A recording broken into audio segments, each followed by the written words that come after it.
Welcome to IVF This, episode 139, IVF and Fighting for Your Pain. Welcome to IVF This. I'm your host, Emily Ginn. After 10 years of primary and secondary infertility due to both male and female factor infertility, I am now the mother to 3 beautiful miracles. I am married to my favorite person in the world. I'm a social worker, a life coach, and an IVF warrior. I'm here to teach you how to manage your mind and emotions during your IVF journey, to break free from anxiety and regain control of your life, even in the midst of infertility. I'm going to teach you how to say IVF this to how we think about, talk about, and experience infertility. Let's go. Hello, my beautiful friends. I hope you're all doing so well. I'm really excited to talk about this topic today because it comes up a lot, I should say. Let me start out with this. It comes up a lot, but the idea for this particular podcast episode sprang from a conversation that I had with my client, or one of my clients. Sprang from a conversation I had with one of my clients about how she really felt like her body had failed her because by the time this conversation had occurred, she had had 3 failed embryo transfers. And I know that even without the failed embryo transfers, most of us can understand that idea of my body is failing, right? If I had a nickel for every time someone or even I thought, my body it's supposed to do this one thing, just this one thing, and it can't do it, right? Which is ridiculous because your body does millions of things every second that it's functioning.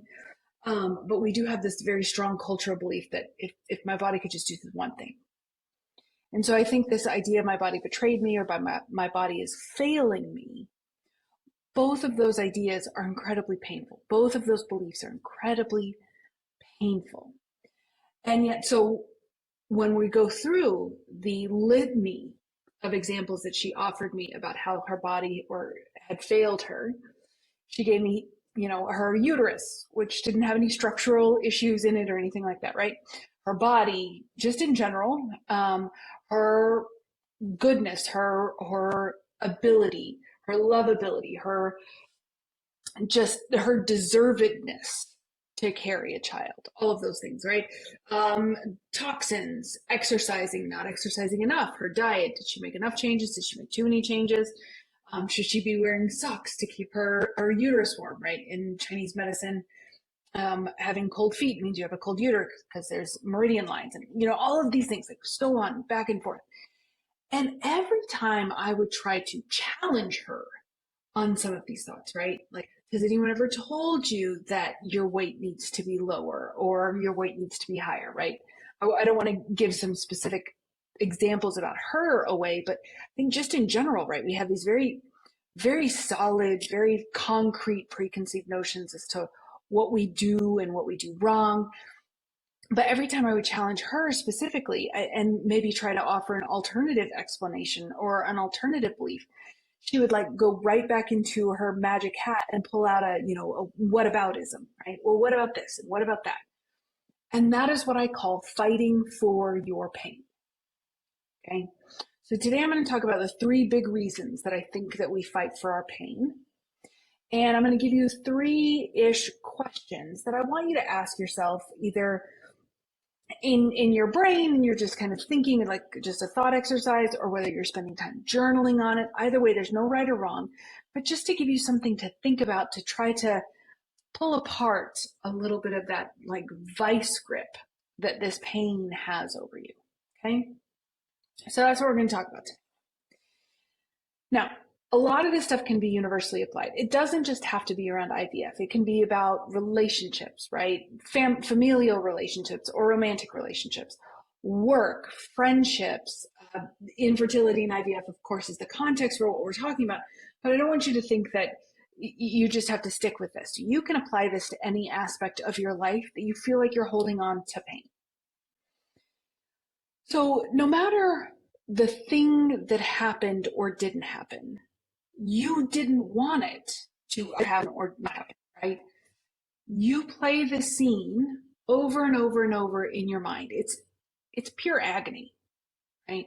And I can remember still viscerally in September of 2020 when one of our transfers failed, and I could hear the medical assistant's voice, right? I can still hear it in my head, that tone.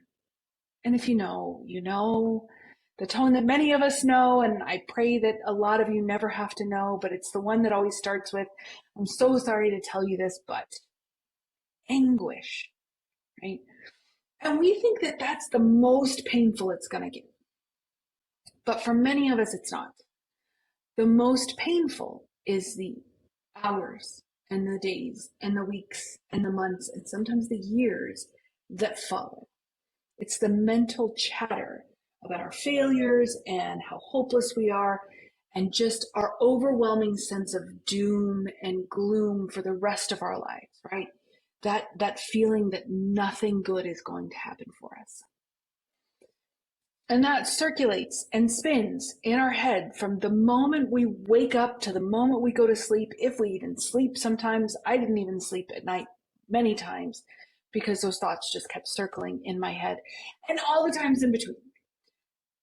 And it doesn't even feel like we get a reprieve. And for some of us with some losses, even those moments of reprieve are painful, because how could we be enjoying this other thing when that thing happened, right?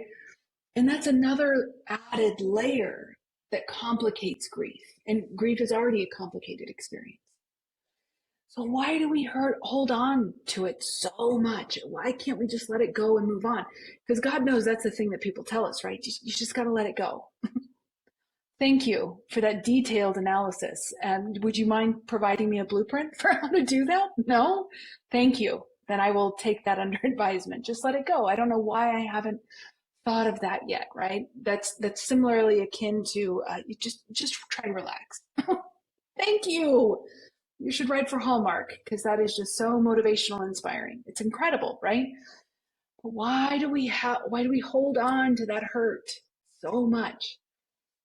And this is not an exhaustive list.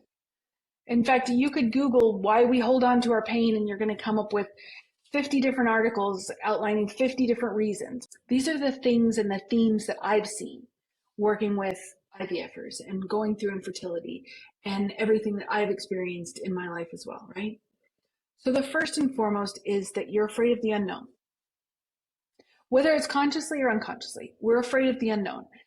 And when I tell you that there is a reason that our brain holds on to this, and I talk about that extensively in the podcast episode called The Negativity Bias, how our brain mostly perceives things that we experience and things that we go through in a negative light.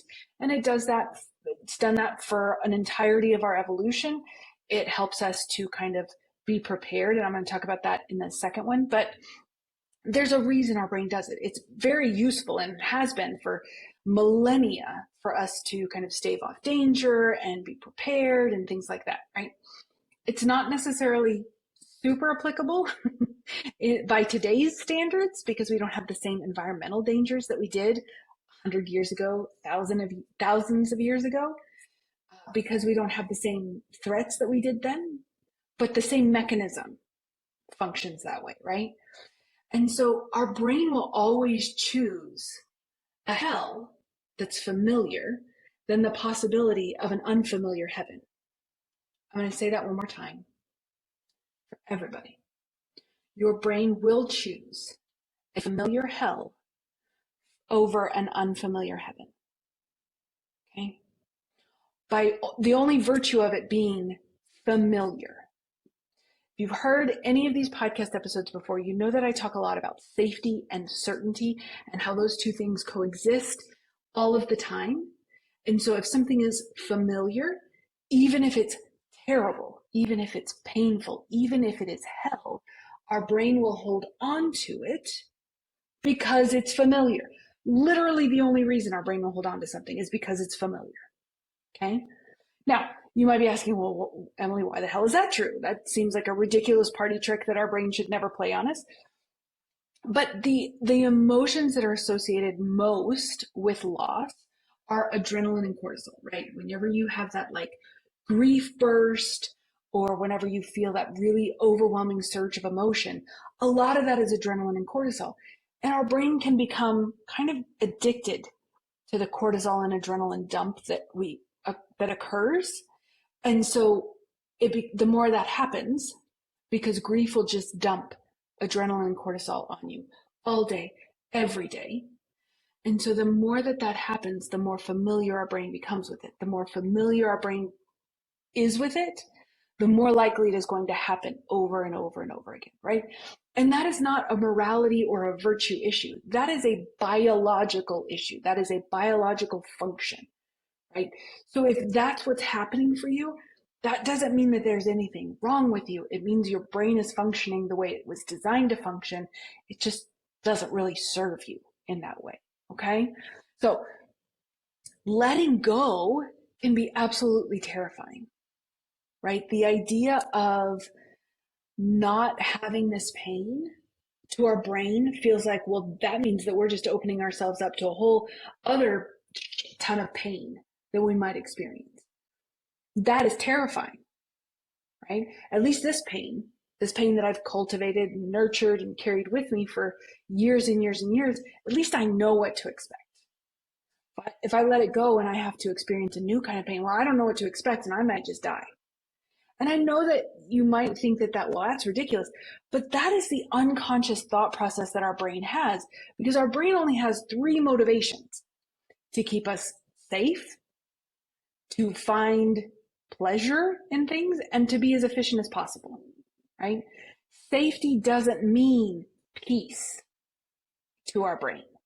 Safety doesn't mean calm.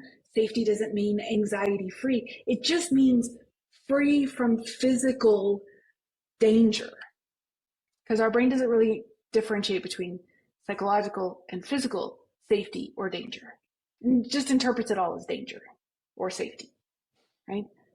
And so that's the primary thing that I see, is that it's just familiar. And I've talked about this with probably every single one of my clients, right? Hundreds of women that I've talked to over these last several years, is that not a lot of these things, like I'm not good enough, I'm not worthy, I'm a piece of crap, whatever that common theme is, that commonly held belief that you have in your brain, it didn't just materialize when you started encountering infertility or going through IVF. It didn't just magically pop up. You have probably carried this with you for most of your life, right? So while it might have a different flavor right now, it's probably not new. And that's what I mean by familiar. Because if you were told, you're too much, that's a really common one. You're too much, you're too emotional. Oh my gosh, you're too emotional. From the time that you're 5, then when you're going through IVF and infertility and you're a normal human being experiencing emotion, then clearly that's going to be too much, right? It's a painful thought. It's a familiar thought, something that we're going to hold on to. So letting go of that level of familiarity, letting go of that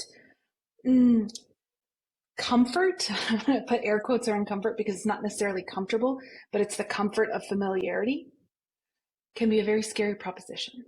Okay, so that's number 1. Number 2 is we believe that our pain can protect us. And the idea is really simple, right? And you can track it logically. If I hold on to this pain, I can keep it from ever happening again.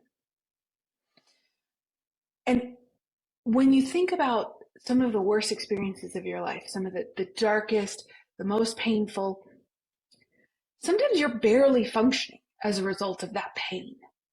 So much so that becomes almost a red flag for you. And that if I put so much pressure on myself to be hyper vigilant, I can maybe prevent this thing from happening again, which is kind of ridiculous for IVF, because you don't have any control over the outcome, right? And I don't mean ridiculous as in you're ridiculous, but the false control that we think that we have over this process, right? If I do X and Y and Z, right? If you've ever taken a logic class, right? If A is true and B is true and C is true, then that will equal D, right? So if I take all my medicines and I go to my doctor's appointments and I do everything that I'm told, then that will guarantee a baby. Except it doesn't work like that. And the fact that strays so far from what we understand logic and what we understand, right? If I work really hard at this, then I'm going to get it. It doesn't make sense, which is why it can be so, I don't know, the only word I'm thinking of is discombobulating, because that's how it felt, right? Out of control, almost like I was going to come out of my skin, because I just needed that control so much, but it's just an illusion. I never had control of the outcome. I do have control, right? I do get to decide how I think, what I feel, and what I'm going to do.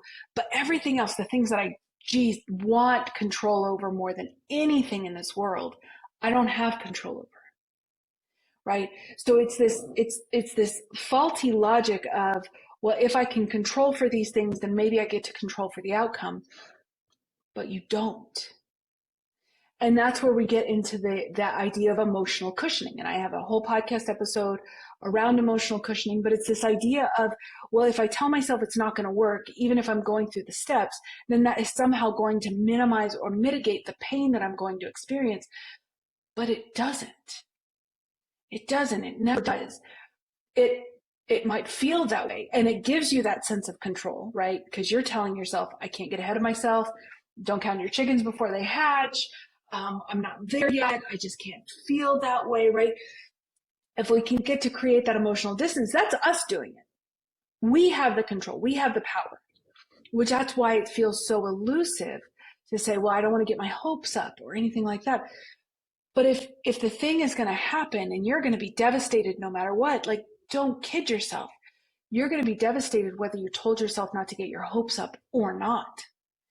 If you weren't going to be devastated, you probably wouldn't be going through this, right? It wouldn't be important enough for you to put yourself, your mind, your body, your spirit, your finances.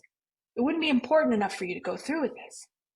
So if you're going to be devastated either way, the comfortable, the familiar would be to create distance, to have pain ahead of time, a familiar pain, rather than trying to hold on or thinking about hope or excitement, which feels unfamiliar. Because maybe up until now you haven't had any experience that helped you channel or access that hope or that excitement. And so we do believe, and it's reinforced to us, that if I can hold on to it, if I can hold on to this pain, then I don't have to feel that way ever again, right? I might feel like pain adjacent, diet pain, but I don't have to ever go through that really terrible, terrible pain again.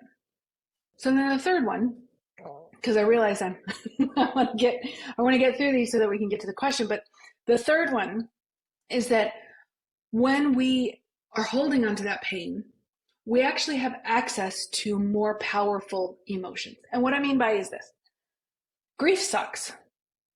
Sadness sucks. It feels hopeless. It feels helpless. It feels so vulnerable. But you know what feels more powerful? Anger. Feeling justified, incensed about what's going on and why and what's happening for you. And someone may have wronged you, or the clinic, or you get to blame something or someone. Those are more powerful feelings, not better feelings. It's not a question of gradation, like good, better, best. It's a different type of feeling, right? Where sadness and grief feels very vulnerable and very helpless. Anger, bitterness, resentment, those feel more powerful, right? We can get a lot of leverage from those emotions, and they're not good or bad. Emotions just are, right? And there are going to be some times, right? Grief work cannot be done all of the time, right? It's not something that you can just power through. It's something that has to happen organically. The only way out is through. You have to go through it. But there are going to be times when maybe you don't want to. And so that anger and that resentment, maybe even jealousy, those are going to be really important emotions for you to pull from, so that you don't have to feel the sadness and the grief and those really heavy emotions.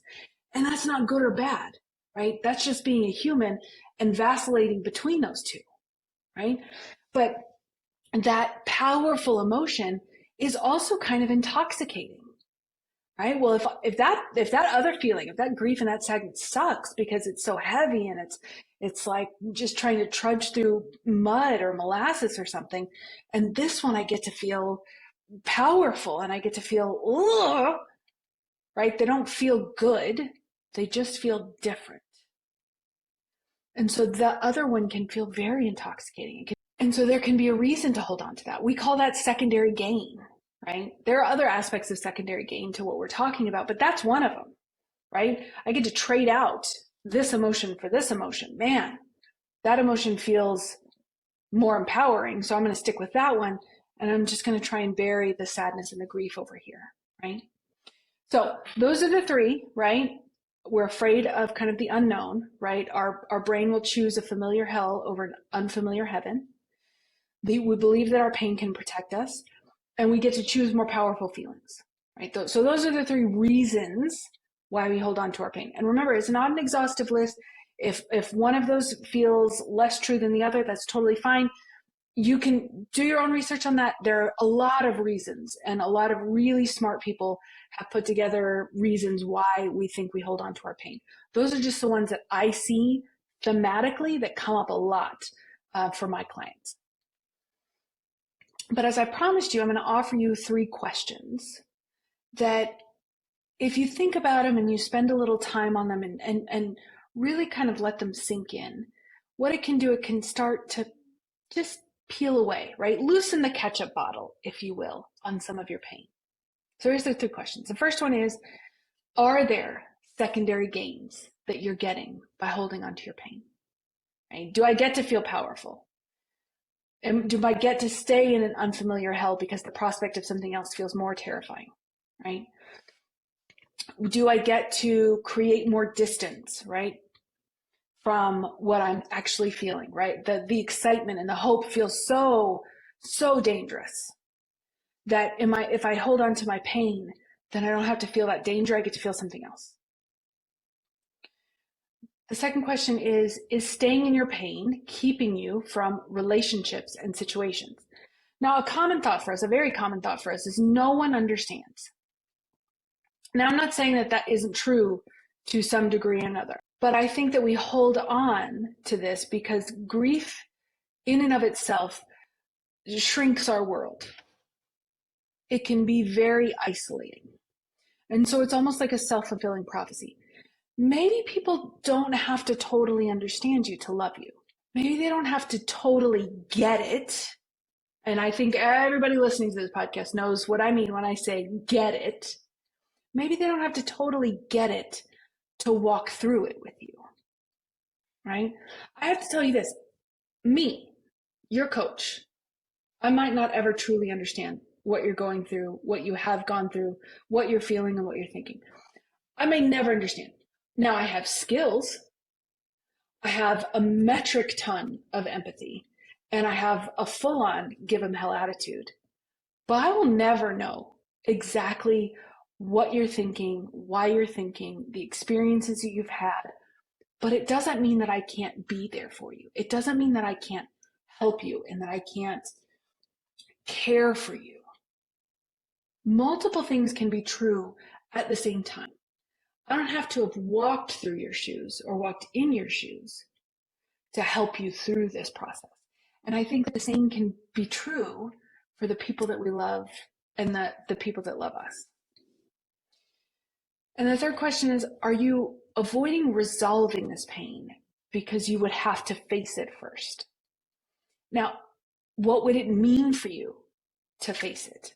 And I think for a lot of us, we either think that we're going to fall into a hole and never be able to climb out, or we're going to open like Pandora's box and never be able to close it. I think those are 2 pretty common things when we talk about like grief or sadness or doing a lot of what we feel like is like really super deep work. And that's not entirely true. But I think that it's understandable why we fear it so much, because it hurts, because it sucks, it's terrible. Why would we want to actively pursue something that feels terrible, right? What are you afraid is going to look back at you if you were to take a look at this? What are you afraid to see? What would it mean for you to look? What would you gain or lose by taking a peek?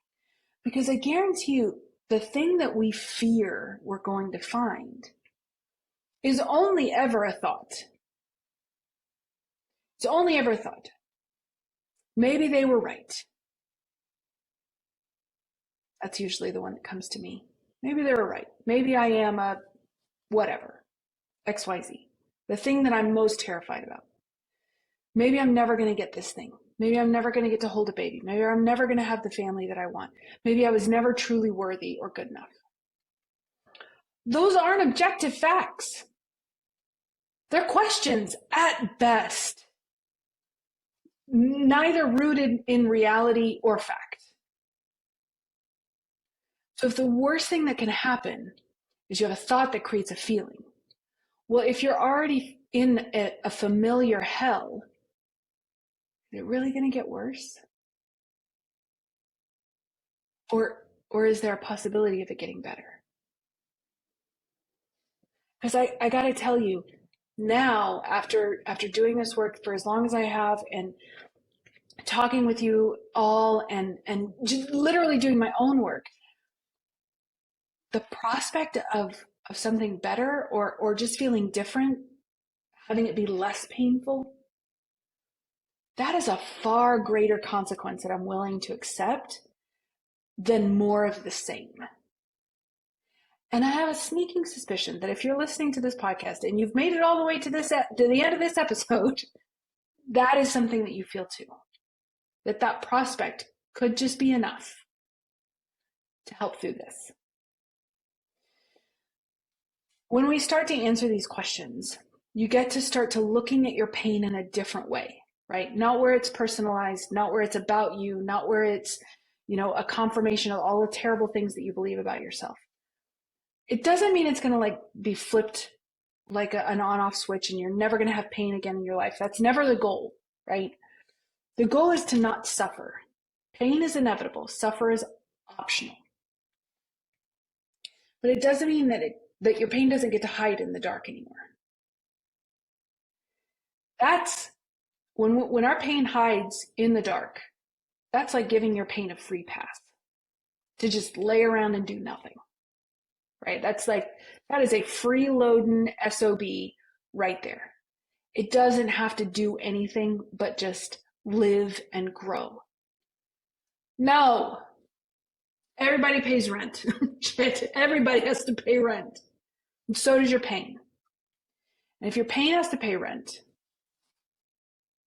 then what's the cost? What's the rent? The rent is we got to take a look at it. We got to think about it. We got to challenge it. Is it true? No, probably not. Switch the light on. Or if that feels too aggressive, just open the dimmer a little bit, right? Whatever feels most comfortable and most doable for you. There's no right or wrong way, but we can't let it have a free pass anymore. No freeloaders anymore. No more.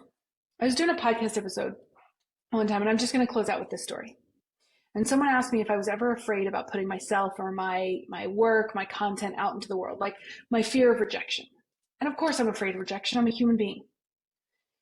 But also not really. And the reason that I came to that is because no one could ever be as mean to myself as I have been. No one. So if that's the benchmark, like if you have been a level of asshole to yourself that no one could ever even consider reaching, then all you have is gains. You get to choose, right? Because if that inner critic that screams and screeches and berates, if that is the thing that we can get under control, then nothing can hold you back. And that is the gift I want you guys to have. That your pain doesn't have to be inevitable. And it doesn't have to stay with you, right? There's a difference between carrying grief and being in pain all of the time. And the only way we can get to the carrying part is through this part. And that's what I want for all of you. All right, that is what I have for you, my friends. Have a beautiful week, and I'll talk to you soon. Bye-bye. Thank you for listening to this week's episode of IVF This. If you like what you've heard, click subscribe and follow to make sure you don't miss an episode. And if you want to learn more, head over to www.ivfthiscoaching.com to learn how to work together.